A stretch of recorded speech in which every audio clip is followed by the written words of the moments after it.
Hello everyone. Before we get started today, I wanted to tell you about an exciting giveaway that I am hosting right now for all of my fans. There's complete information below this video, but I'm giving away 1% of all of my action at the Party Poker Caribbean Poker Party. That starts on November 16th, so the giveaway will wrap up on about the November 15th. And I'm playing a lot of tournaments. There's a few $10,000 buy-in tournaments, a $25,000 buy-in tournament, a bunch of side events, and the winner of that will get 1% of whatever I cash for. And also, they'll get 6 months to my training site, Poker Coaching Premium. You can check that out at pokercoaching.com/premium right now. There'll also be links to that below the video. So get in the giveaway, have fun. Again, you can sign up for the giveaway at jonathanlittle.poker.com/pp giveaway. Get in there, it's completely free. I like giving money to all of you. And if I win, well, one of you is going to win a lot of money too. Hello everyone, I'm Jonathan Little for pokercoaching.com, and today I want to go through an interesting hand that Sam Greenwood, one of the best players in the world, played at the 2017 Party Poker Caribbean Poker Party. That is always a fantastic series, and I will actually be going there in mid-November for the 2019 edition. Sam had a fantastic week back in 2017. He took third place in the $10,000 buy-in event for $124,000. Not very subtle brag. I took second place in that event for about $200,000, so that was a nice score for me. But Sam did way better. He then took second place in the $25,000 buy-in event for $242,000. And then, well, here we are in the main event. The first place in this event gets $1 million. So Sam did pretty well on this one too. Let's take a look at this hand that really demonstrates how you should be looking at essentially big payout implications and how you should really push your opponents around as the chip leader. So let's set this up. We are playing 2.5 million, 5 million. So we started with 1 million chips in this tournament. So the blind levels are obviously rather high towards the end of the tournament. This was a very, very large event. It was a $5,000 buy-in. You see over here, first place was $1 million. Right now, there are 8 players remaining, though. And you really don't want to take 8th place, especially if you are one of the big stacks. This hand's going to feature Sam Greenwood with a 40 big blind stack against Andrei Shadilov, who has 174 million, which is about 35 big blinds. Let's take a look at the ICM implications, what each person's stack is currently worth. You see right here, the third place stack for Andre is worth $440,000. That's a lot, which means he really doesn't want to be taking these lower places all that often. So that is going to result in him needing to play relatively conservative poker against the 2 bigger stacks that can bust him. Meanwhile, the shallow stacks down here, if the medium stacks are getting after it a bit, well, they can just sit around and collect free double ups every once in a while. It is worth mentioning that ICM, these numbers here, are not necessarily all that matter. Quite often, if you do get a big stack, like a really big stack, you can push your opponents around substantially, which will lead to you being able to over-realize the number here. Like right here, Sam Greenwood is the chip leader. I know it says he has about $475,000 in equity, but it very easily could be higher. It could be more like $550,000 if the other 2 stacks that are deep don't get too out of line against him at all, and then the other stacks also don't get all that out of line because they all really want to move up the payouts because the payout jumps start to become quite substantial in this event. So that's what we're looking at right now. Again, here are the chip counts. So yes, let's get to it. Is this even real? Sam Greenwood, currently the chip leader, will open King 9. From the cutoff seat, King 9 offsuit is usually fine to raise. If Sam was not the chip leader and one of the players yet to act was the chip leader, he should probably consider just folding this hand. But as a chip leader, you should be raising much wider than normal, especially when the other big stack is in the big blind and these 2 stacks here are small to medium stacks. So definitely a good spot to raise. Sam Greenwood already has a second place and a third place finish. Just like sticks a bit up. Here in Punta Cana. We have your commentator, Jesse Of course, the 25K high roller and the 10K high roller. He attempts to be funny. Check him out. Jesse calls poker. Shadilov, Queen Jack of Diamonds. Shadowlov with Queen Jack of Diamonds has a very, very easy call here. There really are no other options. Some people may think you should re-raise to try to pick up the pot with a strong hand or to build the pot, but you do not want to build the pot as the medium stack. You want to keep the pot as manageable as you possibly can so you don't have to put in all of your money. Because, like we already mentioned, taking 8th place or 7th place or any of the lower places is a disaster. Qualifies and does call. Queen 5 deuce. Shadowlov checks and flow to Greenwood. So Shadowlov is going to be checking his entire range in this scenario. From out of position, you really just don't need to have much of a leading range unless you think your opponent, in this case Greenwood, is particularly bad in specific ways that you know how to exploit, and Sam Greenwood's not bad in specific ways that you know how to exploit most likely. So this is a situation where you should be checking everything, and now Greenwood should be betting small on this board with his entire range. If he was not the chip leader, perhaps he could justify checking sometimes just to try to keep the pot manageable again. But he is the chip leader. He wants to be the one pushing the action and putting his opponents in tough spots. And just from a game theory optimal point of view, on very uncoordinated boards, when you should have the range advantage because you have aces, kings, queens, ace, queen, king, queen, queen, jack in your range, whereas your opponent may not have aces, kings, queens, and ace, queen in their range because maybe they 3-bet it. Although, to be fair, in this scenario, ace, queen probably should not 3-bet pre-flop. Essentially what happens is because Greenwood's in position, he gets to be betting small and frequently on uncoordinated boards. Sam Greenwood looks up at his imaginary flowcharts to decide whether this is a bet or check back. Pretty sure it's just a giant neon sign that says always bet. 7 million. As you see there, 7 million into, 27 million? So relatively small bet, right? And that's perfectly fine as standard. Remember, the pre-flop raise was to 10 million. Do I keep saying 700,000? I'm not sure if I keep saying 700,000. I'm not used to betting in millions. I remember actually whenever I played the $10,000 buy-in tournament here, it was one of my first time playing with like a million chip starting stack, so I was a little bit confused, but you get used to it. Anyway, 7 million bet. Remember, the pre-flop raise was to 10 million, so this is less than the pre-flop raise. Some players think that you must bet at least the same amount as your pre-flop raise, but realize there's no reason for this. This is no limit hold'em, not one bet size only hold'em, or bigger than your previous bet size hold'em. No limit. You can bet any amount. So he does go for a tiny bet, and now Shadowlov has to decide if he wants to raise or call. And this is a very, very easy call in my opinion, because if he raises, what's going to happen is Greenwood's going to start folding out a lot of his junk, like King 9, that you don't really mind keeping in the pot. And also, if you do happen to be against a better hand, you really don't want to play for all of your money. Now, Greenwood still may find a way to make you play for all of your money if he bets the turn and river big, but in this scenario, you definitely do not want to raise. You want to call and keep your opponent's range as wide as possible, because as long as your opponent's range contains a lot of junk, you have a pretty good bluff catcher. But if you raise, then they lose a lot of their junk, which is going to make it more difficult for them to, or for you to be in very good shape against their range. Is the continuation bet from Sam Greenwood. 8 comes off here on the turn. It's not the best card in the world. So now, Greenwood has to decide if he wants to go for it. And I do not think it's mandatory. I think checking back and just losing this small pot is perfectly fine. However, it's important to realize that when you bet tiny on the flop, remember he bet 7 into 27, bet 7 into 27. We'll figure these numbers out by the end of this video probably.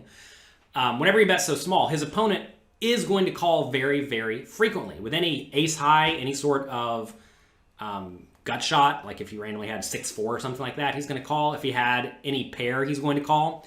And unless Shadowlov has a queen, he's probably going to fold to a big turn bet plus a big river bet. Now, it's important to realize that, going back to the stack sizes, the players currently have 150 million remaining, roughly. So if Greenwood bets big, let's say he pots it now, he can then make a roughly pot size river jam. He'd be betting 40 now, 120 on the river, and that's going to put Shadowlov all in. And I think that's probably what Greenwood is deciding right here. Am I going to bet the turn and then jam the river? And also, he recognizes that if he gets a king, it's probably good. And also, if he bets pot here and gets called, if he does happen to get a 9, that's going to be good some portion of the time as well. You have to be careful over bluffing in these scenarios in general. I'm not sure if he's over bluffing if he's bluffing with this hand, but if he starts bluffing with like every ace high, then I think he might get into the realm of bluffing too often, because it's important to realize that Greenwood has some hands in his range that are probably just better hands to bluff with, like Jack 10, right? It has less showdown value, and it has a gut shot to the nuts. So Jack 10, Jack 9, 10-9. Also, if he had 4-3 suited and decided to raise it, which is reasonable from the cutoff as the big stack, that's a hand that would definitely want to bet. Same thing with 6-4 suited. 6-3 suited if he has it. That's a little bit loose. He could also have hands like, well, 7-6, right? He could continuation bet with 7-6 suited. He could have stuff like 9-7 that bet the flop, 9-7 suited, right? He could also have random flush draws like the Jack high of clubs, 10 high of clubs, 9 high of clubs, right? So as you see, there are a lot of hands that have worse showdown value with the king that would consider bluffing, that would like to bluff. I suppose a nice thing about having a king in your hand is you block king-queen, making it a little bit less likely your opponent has one of the very obvious call downs, or at least a reasonable call down. So that's nice. But, I mean, if you had a hand like Jack 10, you block Queen Jack and Queen 10. So, you know, you block some of those hands that would like to call anyway. So I'm not sure that's that big of a concern. Anyway, this is a scenario where Greenwood has to decide if he wants to go for it. And if he does think he can get Shadowlov off of perhaps everything worse than a queen with a big turn bet, and then off of his queens with a big river bet, well, what happens? Then what happens is Greenwood ends up winning this pot every time Shadowlov doesn't have 2-pair and better. And it's really hard to have 2-pair and better, especially on Queen 5-2-8. So, in this scenario, it's important for Shadowlov to not fold too often.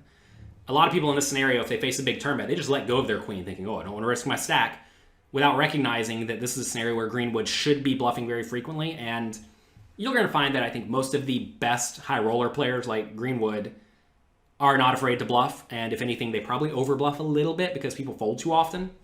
So if that's the case, you need to call down whenever you have reasonable call downs. So let's take a look and see how this plays out. For Sam to continue on, in reality, his hands don't connect with any backdoor draws that were there on the flop. One thing also worth mentioning, if Sam is going to bet here, he needs to bet big. If he bets small, what's going to happen is he's going to get called by a lot of ace-high type stuff again, which is not really what he wants. He wants to be betting to the point that he makes better hands fold. And if he bets tiny, like we see here pots 41 million, if he bets 12 million, he's just never going to get any folds, right? Which is not so great. So if he does bet small in the turn, he needs to make sure he's betting really big on the river. But I definitely like the line that he is taking of betting roughly pot now, setting up a pot-sized river jam if he feels inclined. 36 million. So much for little stabby bets. Big decision here for Shadowlov. Notice how Shadowlov kind of quickly called. This could be a bit of a tell one way or the other. It's tough to say what it actually means in game because you don't know if he's calling quickly because he's has a hand he's never folding, or if he's calling quickly to try to make it look like he has a hand that he's never folding, in which case he will fold it to a river bet. So I don't know if this is necessarily indicative of a play to try to have the river check down, but you will find that some players will really quickly call the turn when they have nut hands, and then you'll find other players who really quickly call the turn when they have a hand that they are planning to fold if you bet again on the river. Does make the call.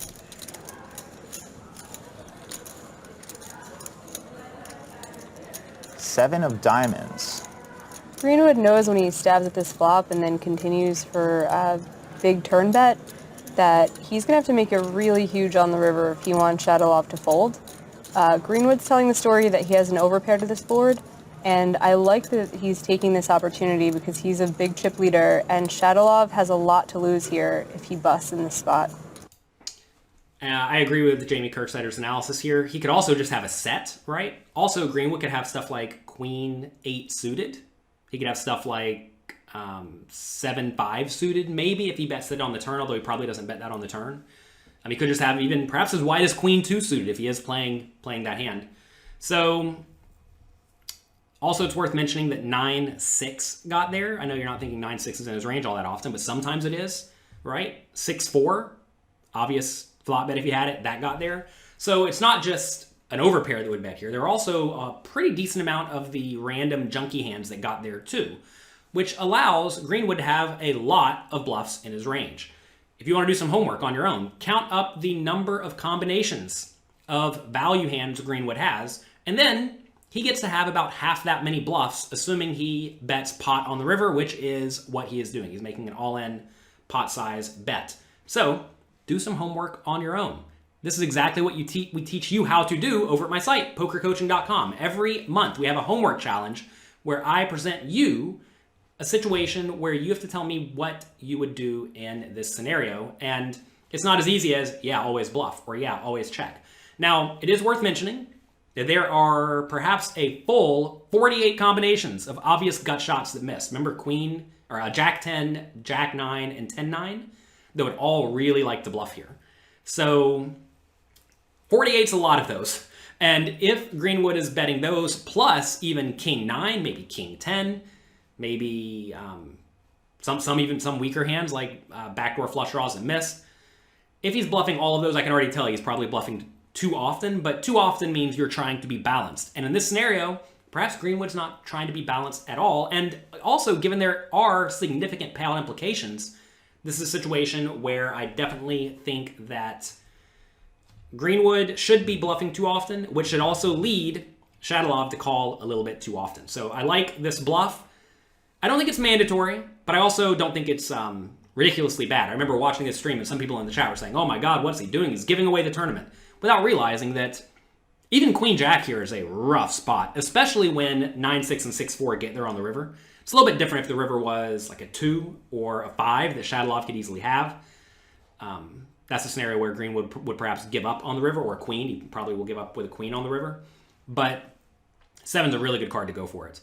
I actually remember in the $10,000 tournament, I had a few spots against Greenwood like this, where one time he had a bluff and one time he had the nuts. That's how it goes. Sometimes he has it, sometimes he doesn't. And that's what makes the best players in the world difficult to play against, because they put you in a guessing game. And if Greenwood structures his range appropriately, he ends up winning whatever is in the pot, which in this scenario is 113 million chips. 113 starting stacks he wins if he structures his bet size appropriately. Again, if this is a foreign concept to you, check out the homework challenges at pokercoaching.com and all the classes there. We go through this in depth. And this is the type of play that makes the best players the best. They are not afraid to go for it. So I like the jam, and with Queen Jack, I think it is a reluctant call off, even knowing if you call and lose, it's a pretty big payout implication disaster. But if you win, you're all of a sudden going to have a massive chip lead. Let's not forget this. If Shatilov goes from 174 million up to 350, he is going to have a substantial chip lead on everyone else. And Sam Greenwood's going to have a very tiny stack of 3 or 4 or 5 big blinds, which means that now all of these other players have to be really tight until Greenwood vacates, which allows Shatilov to then bulldoze the table. So yes, you lose sometimes, but I think in this scenario, the risk is worth the reward. Wow. Sam Greenwood showing that he is just not scared. This is a nearly impossible spot. I understand that the board doesn't appear to be all that ominous, but just take into consideration that Shatilov is sitting second in chips. If he were to finish second in this event, he would earn $650,000, and now Sam Greenwood has bet all 3 streets, and Shatilov is looking at walking away in 8th place if he calls and is wrong, with just 1 pair. I can see his cards and I still want to fold. This is just a lot of pressure. In his mind, he is giving up $500,000 if he calls here and is wrong. Greenwood's a really smart player, and he knows how difficult it would be to call off in this situation. Wow. Woohoo. Nice call. Unreal call. I honestly can't believe that just happened. Wow. Greenwood goes for it and gets punished. Shatilov makes an incredible call. That may seem... Very, very nice call. And unfortunately for him, it did not result in him bulldozing the tournament. Somehow, Sam Greenwood came back from 3 big blinds and ended up winning that tournament. So he took 3rd place in the 10K, 2nd in the 25K, and then won the main event for $1 million. That is a solid trip to the Party Poker Caribbean Poker Party. So that's going to be it for me today. I hope you enjoyed this very interesting hand. If you did, check out my training site, pokercoaching.com, where we have interactive challenges every month where I go through spots very similar to this one, break them down completely such that you know how to play each hand in your range, assuming you're trying to be balanced. And then also, I explain how to adjust if you want to try to maximally exploit your opponent, which perhaps is what Greenwood was trying to do there, but it did not work. You can head over right now to pokercoaching.com/pokercoaching.com. Just go right there, scroll to the bottom, start your completely free trial. If you want access to the full site, there are links for that there as well. And I've taken many students' games to the next level and have let them achieve their poker dreams, and I know I can do the same for you. So good luck in your games, have fun. If you enjoyed this video, share it with your friends, and I'll talk to you next time.